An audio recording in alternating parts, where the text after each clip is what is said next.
tayo sa O-Nuts. Kailangan isang kamay lang gagamitin panghawak ng ruler. Bawal hawakan ng mga nuts and mga balls. Kapag natumba ang pinagpapatong-patong na nuts and balls, kailangan magsimula sa umpisa.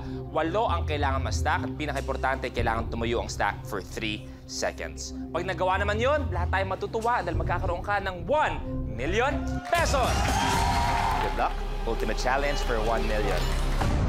Of course, isa-save ko and then some I'll give it to my parents. Some ibibigay ko po sa chapel namin. At dahil doon, Vibery, 1 million na to. You have a minute to win it. Good luck.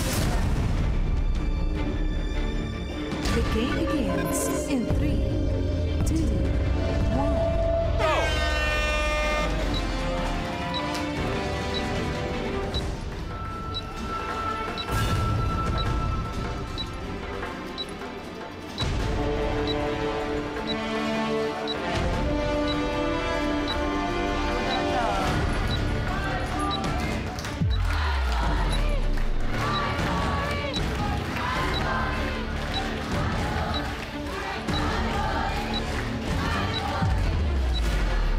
Seconds.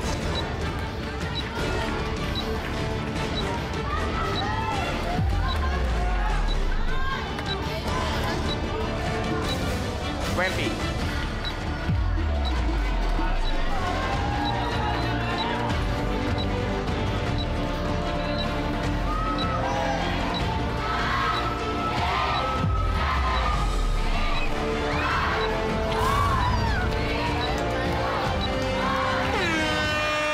Time's up.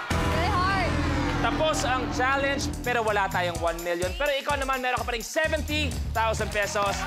At si Vibery babalik pa para sa labanan ng Ultimate Last Team Standing. Kumbaga, best of the best ang magsasama-sama dyan.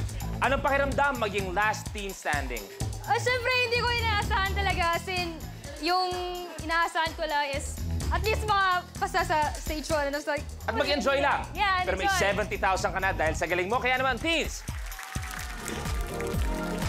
At sa inyong kapamilya, maraming salamat sa muling pagsama sa amin. Kayo, ang lucky charm namin na nananatiling kaming naunguna sa buong bansa. Asahan yung tuloy-tuloy namin pamimigyan ng saya at swerte at saya dahil magkikita pa tayo ulit bukas sa pinakahabang game show tuwing hapon, ang Minute to Win It, Last Team Standing.